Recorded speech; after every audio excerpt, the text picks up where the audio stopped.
That was not what I was expecting, but when I showed up and saw not only the mulch, but compost, I knew I was in for a good one.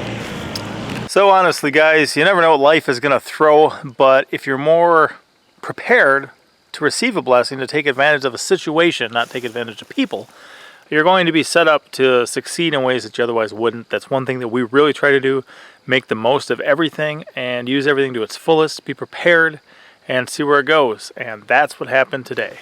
So that said, now I've got my work cut out for me. I've got this wonderful mulch, okay? We've got a number of things that we gotta do. I'm gonna continue to add to that hugel mound behind me. This one here I'm probably gonna put a layer on, but one of the things I really wanna do right now is to add a layer to pretty much all my raised beds and get them ready for winter.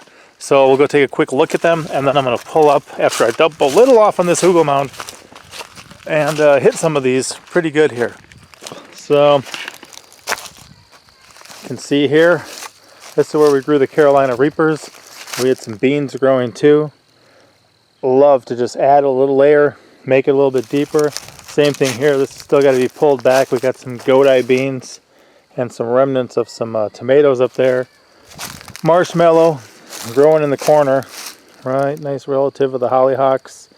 That's pretty cool, but this stuff can definitely be beefed up. I'm gonna let the leaves stay here, just drop stuff on top, and then probably for the end of the whole thing, I'll probably put down a layer of straw to use as a mulch, and then drop some bigger sticks on top of it. But a lot of this stuff, like the sunchokes, we'll just add a layer to it, make it a little bit deeper. Over here is where I dug up those sweet potatoes.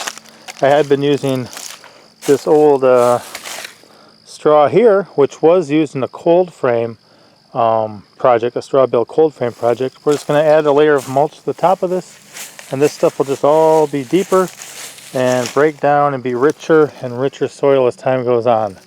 So I want to make sure to be taking advantage of keeping what I've got going in this garden going. Right here, you know, we just harvested those sunchokes. The path is nice and mulched.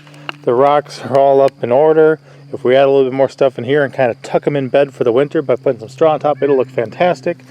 That one I added a bunch of stuff to. If you saw my one about building up the raised beds and preparing them for spring, we added some ashes in there. We added some compost in there already. We added some manure. Same thing here. We joined these two together. That was a video. And it's got a fresh layer of rabbit manure on top. I'll add some of that compost to all of this and plant those Malabar spinach seeds a little bit deeper. It'll be ready to go. So I'll see how much this garden I can work through with what I got. And then a lot of the stuff that's coming out of here actually should probably be added to that hugel mound before I top it off. So besides hitting as much as I can possibly right now in this garden, I'm going to try to make it back to town soon before they run out of that free compost, because it's such a great resource. When it's available and there, I want to take full advantage of that situation. It's so cool because I can take in the recycling, whatever we can't use here on the homestead that we're getting rid of, some of the plastic, some of the metal, things like that, some of the glass, drop that off, and while I'm there, pick up free mulch or compost. So it's a win-win situation. I don't make an empty trip. If I bring in a trailer load of stuff, I can come back with a trailer load of stuff and put it to use here for the future of our family. So let's get this going.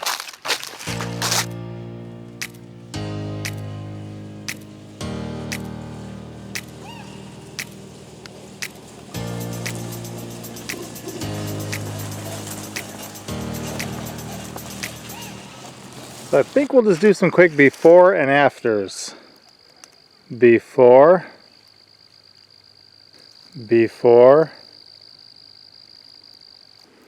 Well, there we go. That's after. This is also after. Now, I did clear out all the debris and stuff too. But wow. And look at this guy. Hard at work. What are you doing, son? Well, I'm getting beans out of the little... Hey, he's checking out the dried beans. What kind of bean is this? Snowcap? No? No. Huh. Ojo de cabra? Huh? The goat eye. Goat eye beans. I got from Baker Creek with their sponsor package from the Self-Reliant Roadshow, right? Mm-hmm. Alright, let's do some more before and after. Here's a small before, and we'll call this one a before, and that one a before. And we'll get the sunchokes. There's an overhead view of those three. Let's see what this looks like in a second. So here's after. There's that one. I didn't add as much to that because that's the one that we just added a bunch of stuff to. There's the one with the jujube in it and the sunchoke bed. Let's get up here. Yeah. Definitely got a good look to it. And then, like I said, we'll probably tuck them in for the winter with straw. So there's those couple behind us. And we will continue on through here. Obviously there's a ton of these and we want to continue to make new ones, but we want the ones that we do have to be as good as we can. Monster truck here is hard at work carrying rocks. Just adding them to this layer to make it a little deeper. And we'll mulch the pathways a little more too. Eventually we'll put mulch under the rocks, move them up a little bit, that type of thing. Add them to the end there, son. So he's working on making it deeper so it'll hold all the stuff in. And I think I might get this Malabar spinach one next. And maybe that long line there where we grew tomatoes this year.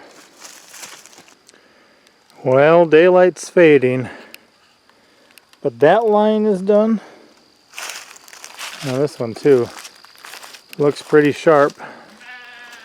So I think there's not a whole lot left here, guys.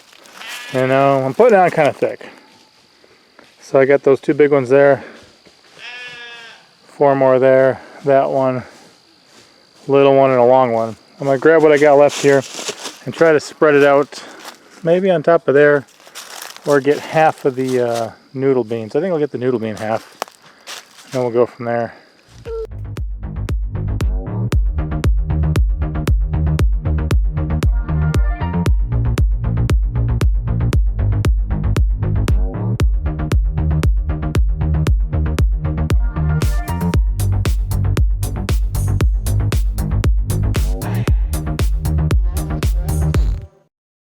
So I tried to strategically set up this last little bit of video so it looks really nice behind me. It does look really nice at the moment. Like I said, we'll probably just cover these with mulch of straw for the winter and kind of tuck them in. What I like to do is drop a couple logs on top of them too, some thicker branches, just to hold the straw in place. Our chickens free range a bit, tear some things up, but also if the high winds come, they can blow all that stuff away. We don't really want to be dealing with that. I didn't get a ton of beds done, but we got some beds done. I wasn't expecting to do this. I was home, I had the time, I had the trailer with me when I was in town. It worked out well. I think I did them all last year, all the ones that we had built, and then I want to continue to build new ones too.